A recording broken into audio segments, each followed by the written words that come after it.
오늘 우리가 읽은 이 본문의 말씀에 대한 제목은 예수의 부활 후 제자들은 무엇을 요청받는가? 우리가 지지난주 부활 주일을 우리가 보내고 그리고 그 이후 지난 주일에도 이제 주님께서 부활하신 주님께서 주님을 배신했던 그 베드로에게 새로운 사명을 주시어서 그의 믿음의 삶을 새롭게 나아갈 수 있도록 삶의 기회를 주신 그 말씀에 대한 내용을 우리가 상고해 보았죠. 오늘도 이어서 이제 예수님께서 부활하신 후에 그들 제자들 앞에 주님께서 부활하신 후에 나타났음에도 불구하고 그들은 주님의 그 부활하심을 믿지 못했던 그런 불신했던 제자들에게 주님께서 무엇을 요청하고 있는가 하는 것을 오늘 우리가 읽은 이 본문의 말씀과 그리고 몇 군데 참고 관련 말씀을 통해서 깨닫기를 원합니다. 결론적인 그 답은 바로 무엇을 요청을 받는가? 오늘 말씀에서 기록하고 있는 것처럼 바로 그 복음을 전파하라라는 것이죠. 그것은 그들의 힘으로 복음을 전파하는 것이 아니라 오늘 말씀에 18절에 기록해 주고 있듯이 하늘과 땅의 모든 권세를 가지신 그 권세를 가지신 그 주님을 힘입어서 이제 복음을 전파할 것을 그래서 모든 민족들에게 가서 그들 제자로 삼고 그리고 아버지와 아들과 성령의 이름으로 세례를 베풀고 그리고 그들로 하여금 이제 주님께서 분부한 것을 이제 지키게 하도록 그래서 그들을 가르치고 그런 사명을 주신 것이 바로 예수님께서 부활하신 후에 제자들에게 요청받는 것은 복음을 전파해야 한다라고 하는 것을 우리가 말씀을 통해서 깨닫게 되어집니다.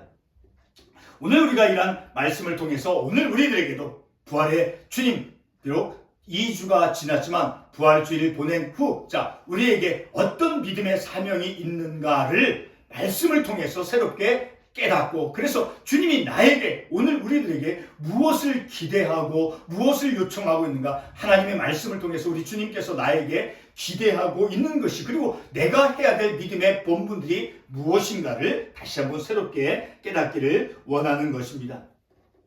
오늘 특별히 우리가 이 본문의 말씀을 상고해 볼 때 마태복음 4장에 보게 되면 이제 예수님께서 갈릴리에서 복음을 전파하기 시작하죠. 그 갈릴리 지역에서 우리 주님께서 병든 자, 귀신 들린 자를 고치시고 그리고 복음을 전파하는 그런 복음 전파 사역이 갈릴리 지역에서 시작되어졌다라는 것을 우리가 말씀을 통해서 알게 되어지는데 바로 그 복음이 전파되어진 그 갈릴리 지역과 연결해서 오늘 우리가 본문의 말씀을 깨닫기를 원합니다. 다시 말해서 이 갈릴리 오늘 본문의 말씀에 16절에서 기록하고 있듯이 11제자가 갈릴리에 가서 예수께서 지시한 땅에 이르러 이제 갈릴리에 가서 우리가 본문의 말씀 앞부분 10절은 읽진 않았지만 10절에서 예수님께서 어떤 말씀을 하십니까? 이에 예수께서 이르시되 무서워하지 말라 가서 내 형제들에게 갈릴리로 가라. 갈릴리에서 이제 복음 전파 사역이 시작되어졌고 그리고 그곳에서 이제 주님께서 제자들을 부르시는 그 사건을 우리가 마태복음 4장의 말씀을 통해서 볼 수 있게 되어지죠. 그래서 오늘 우리가 읽은 이 본문의 말씀을 통해서 우리가 더욱 우리의 사명이 무엇인가 우리 교회의 사명 내 믿음의 삶을 살아가는 내 개인적인 신앙의 삶 속에서 내 사명이 무엇인가 하는 것을 다시 한번 특별히 깨닫기를 원합니다. 예수님의 부활 사건은 이제 제자들과 그리고 예수님을 따르던 사람들에게 커다란 전환점을 만들어 주었습니다. 그것은 무엇이냐면 오늘 본문에서 우리가 읽어서 알 수 있듯이 보다 적극적으로 복음을 전파하라는 것이 바로 예수님께서 부활하신 그 이후에 제자들에게 요청이 되어진 것이다 라는 것을 알 수 있죠. 그것은 바로 예수님의 부활 사건을 통해서 오늘의 본문의 말씀처럼 선교라고 하는 그 사명이 새롭게 주어졌다라는 거예요. 다시 말해서 좀 구체적으로 오늘 본문의 말씀에서 있듯이 이제 제자를 삼고 그리고 세례를 베풀고 가르쳐 지키게 하는 그러한 선교적인 사명이 주어졌다라는 것입니다. 우리가 지난주일 예배 설교를 통해서 상고했듯이 베드로에게 주님의 양무리를 돌보라고 말씀한 것은 바로 주님의 그 용서하심과 그 용납을 근거로 해서 보다 적극적으로 이제 복음 전파 사역, 다시 말하면 그 선교적인 사명을 이제 제자들에게 부여해 준 것이죠. 예수님께서 부활하신 후에 오늘의 우리가 깨달을 수 있는 가장 큰 특징은 바로 주님의 권세를 힘입어서, 오늘 본문 18절에서 있듯이 그 주님의 권세를 힘입어서 복음을 더 널리 전파하라는 것입니다.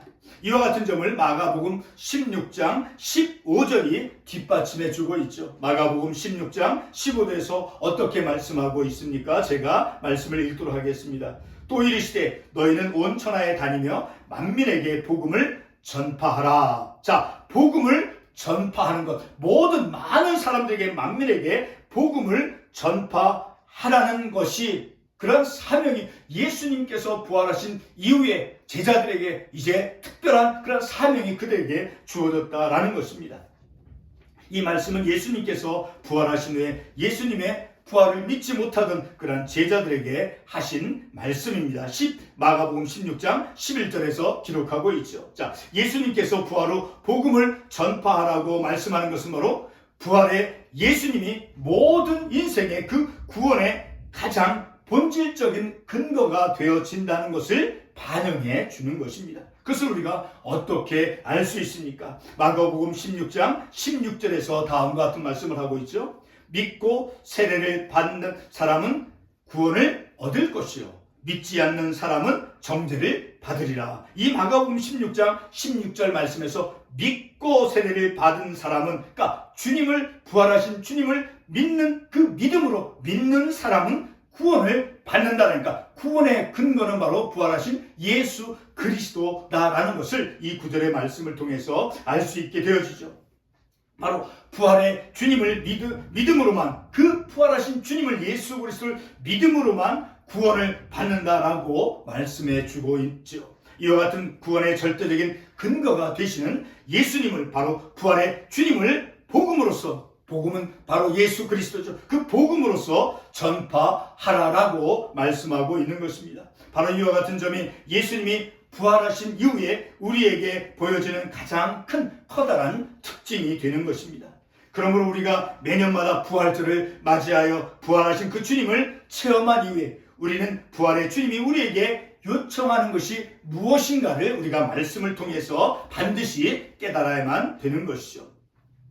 주님이 우리에게 요구하는 것이 무엇인지를 안다는 것은 곧 주님을 따르는 사람은 어떠한 본분, 믿음의 본분을 갖는가라는 것을 아는 것이 되는 것이죠. 그것은 곧 복음을 전파하는 자가 바로 주님을 따르는 자다라는 것을 알 수 있게 되어지죠. 오늘 우리에게 주어진 본문을 통해서 우리가 놓치지 말고 꼭 기억해야 할 것은, 첫 번째로 부활의 주님께서 제자들에게 명령하신 그 선교 사명은 충분히 이루어지는 선교 명령이다라는 점입니다. 제자들이 비록 부활하신 예수님을 뵙고 경배하였을지라도, 그리고 그들 가운데 여전히 의심하는 자가 있었을지라도, 이제 본문 20절에서 하늘과 땅의 모든 권세를 가진 그 예수님께서 제자들과 함께, 항상 함께, 세상 끝날까지 함께 있을 것이라고 말씀해 주고 있죠. 그러니까 그들이 주님의 그 부활하심을 믿지 못하고 의심을 했을지라도 그들과 항상 하나님께서, 세상의 모든 권세를 가지신 주님께서 함께 주시기 때문에 그 선교적인 사명은 충분히 이루어진다라는 것입니다. 그러므로 제자를 삼고 세례를 베풀고 하나님의 말씀을 가르쳐 지키게 하는 그런 선교적인 명령은 반드시 실현이 되어지는 것입니다. 어떤 힘으로 그 선교적인 그 사명이 성취가 되어지겠습니까? 하늘과 땅의 모든 권세를 하나님께로부터 받은 그 예수 그리스도로 말미암아 그 선교적인 사명이 성취가 되어지는 것이죠. 마태복음 11장 27절에서 다음과 같이 말씀해 주고 있죠. 내 아버지께서 모든 것을 내게 주셨으니 땅과 하늘의 모든 권세를 성부 하나님께 성자 예수님에게 주셨다라는 것입니다. 그리고 다니엘서 7장 13절과 14절에서 더 분명하게 우리에게 말씀을 주고 있죠. 다니엘 7장 13절로 14절을 제가 읽도록 하겠습니다. 그에게 권세와 영광과 나라를 주고 모든 자들이 그를 섬기게 하였으니 그의 권세는 소멸되지 아니하는 영원한 권세요. 우리 주님께서 가지신 그 권세는 소멸되지 아니하는 영원한 권세다라는 것. 그런 영원한 권세를 가지신 우리 주님께서 제자들과 오늘 우리들과 함께 해주시기 때문에 주님께서 명령하신 그 사명, 선교적인 사명, 제자를 삼고 세례를 베풀고 가르쳐 지키게 하는 그 선교적인 사명을 우리가 충분히 주님께서 우리에게 주시는 그 능력으로 우리가 감당해낼 수 있다라는 것입니다. 두 번째로 우리가 본문의 말씀을 통해서 꼭 기억해야 하는 것은 바로 복음이 어디에서부터 시작되었는가의 문제입니다. 본문 16절 말씀에 보게 되면 갈릴리라고 하는 그러한 지명이 나오죠. 이 갈릴리라고 하는 곳은 바로 오늘 우리가 중요하게 알아야 될 곳이죠. 왜냐하면 복음이 갈릴리에서부터 전파되어졌기 때문입니다. 자, 그러면 왜 우리가 갈릴리라고 하는 곳을 의미를 두어 중요하게 보아야 하게 되는지를 우리가 이제 전개해 보도록 하겠습니다. 역사적으로 볼 때 열왕기하 15장 29절의 말씀에 의하면 이 그 갈릴리 땅과 그 백성들이 아수르라고 하는 그 나라에 의해서 점령을 당했습니다. 자, 역사적으로 볼 때 이 갈릴리는 바로 이방적인 갈릴리다라는 거예요. 그래서 마태복음 4장 15절에서도 말씀하고 있죠. 이방적인 갈릴리다라고 말씀하고 있죠. 또한 마태복음 4장 12절 이하에서 보게 되면 이방인들이 사는 그 변두리 지역이다라는 것을 또한 알 수 있습니다. 마태복음 4장 15절에서 이렇게 말씀하고 있죠. 이방의 갈릴리여 흑암에 있는 백성 그리고 사망의 땅과 그 그늘에 앉은 자들에게 빛이 비치었도다라는 말씀이 있는데 바로 갈릴리 그 이방 지역은 가난과 그리고 영적으로 죽어 있었던 그러한 지역임을 우리가 알 수 있죠. 바로 이와 같은 이방적이고 영적으로 어둠에 가려있고 가난한 그 변두리 지역에서부터 우리 주님께서는 복음을 전파하셨다라는 것이죠. 바로 복음 전파가 되어져야 될 그 복음이 전파되어야 할 곳이 어디인가를 우리로 하여금 깨닫게 해주는 것이죠. 마태복음 4장 16절과 17절의 말씀을 다시 한번 보게 되면 사망의 땅과 그늘에 앉은 자들에게 빛이 비추었도다 하였느니라. 이때부터 예수께서 비로소 전파하여 이르시되 회개하라 천국이 가까웠느니라. 바로 그 갈릴리 지역, 이방적인 갈릴리 지역에서부터 복음이 전파되어졌다라는 것을 통해서 볼 때 그 갈릴리 지역이 중요한 곳이다라는 것을 또한 우리가 알까? 가난한 이방 사람, 이방적인 갈릴리, 가난하고 영적으로 사망 가운데 죽음 가운데 있는 곳에서부터 복음이 전파되어졌다라는 것이. 그러면 우리가 복음을 전파할 때 우리가 어디서부터 복음을 전파해야 하는가를 우리로 하여금 깨닫게 준다라는 것입니다. 예수님께서는 영적으로 흑암에 덮인 그 변두리 지역에 살고 있는 갈릴리의 그 이스라엘 사람들에게 그리고 이방인들에게 천국 복음을 전파하기 시작했습니다. 다시 말해서 이방적인 갈릴리와 그리고 이방인들에게 선교의 방향이 바뀌는 것이 곧 갈릴리로부터 시작이 되었다라는 사실입니다. 오늘 본문의 갈릴리는 예수님에 의해 복음 전파가 시작된 그런 복음의 출산지입니다. 조금 전 인용한 마태복음 17절이 증명해 주고 있죠. 더욱 분명한 것은 마태복음 4장 23절로 25절이 보여줍니다.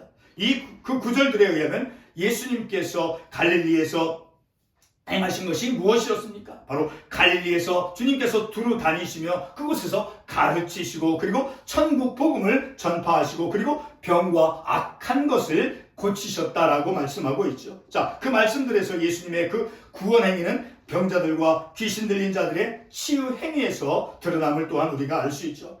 오늘 우리에게 주어진 본문의 내용은 바로 하늘과 땅의 모든 권세를 가지신 주님께서 세상 끝날까지 함께해 주심으로 말미암아 제자들은 가서 모든 민족들을 제자를 삼고 그리고 성부와 성령의 이름으로 세례를 주는 것입니다.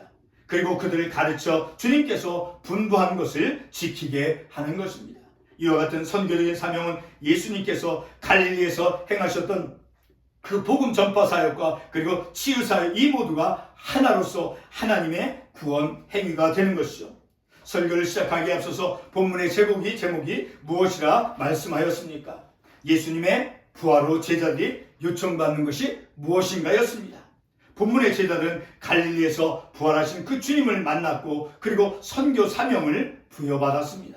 그런데 예수님께서 십자가 사건 이전에 이제 이방의 갈릴리에서 바로 복음 전파 사역을 시작하였죠. 그러니까 그 이방적인 그 갈릴리, 그곳에서 이제 영적으로 죽어있고 가난한 그런 지역에서 복음 전파가 시작이 되었다라는 것이죠. 본문의 제자들은 예수님의 권세를 힘입어서 영적인 어두움 가운데 있는 그리고 영적인 사망 가운데 있는 사람들을 향해서 나아가 그들을 제자 삼고 그리고 세례를 베풀며 주님께서 분부한 것을 가르쳐 지키게 하라는 것이었습니다. 결론적인 말씀을 드리겠습니다. 이와 같은 복음 전파 사역에서 예수님께서 복음을 펼쳐나간 곳은 바로 변두리 어둠의 그 갈릴리 땅이었습니다. 그리고 제자는 그곳에서 선교 사명을 부여받았습니다. 성도 여러분, 우리가 처음 부름을 받고 구원을 받던 그 영적인 때를 기억해 보면 오늘의 우리도 역시 이방적인 갈릴리와 같은 곳에 있었음을 우리가 부인할 수 없습니다. 오늘 본문은 우리가 복음 전하는 것이 이방적인 그 갈릴리와 같은 지역이 아니라 할지라도 하늘과 땅의 모든 권세를 가지신 그 주님을 힘입어서 우리가 가서 그리고 그들 제자 삼고 그리고 아버지와 아들과 성령의 이름으로 세례를 베풀며 그래서 주님께서 분부한 것을 가르쳐 지키게 할 것을 우리가 요청을 받고 있다는 것을 오늘 우리가 상고한 본문의 말씀을 통해서 깨닫게 되는 것입니다. 부활의 주님께서 우리들에게 요청하고 있는 것이 무엇인가? 바로 선교적 사명이죠. 그 선교적 사명은 내 힘으로 이루는 것이 아니라 하늘과 땅의 영원한 권세를 가지신 그 주님께서 함께해 주심으로 그 선교적인 사명을 이루도록 우리 주님께서 인도에 가시기 때문에 우리는 얼마든지 그 사명을 우리가 동참해서 그 주님의 뜻을 이루며 삶을 살아갈 수 있는 것이죠. 기도하겠습니다.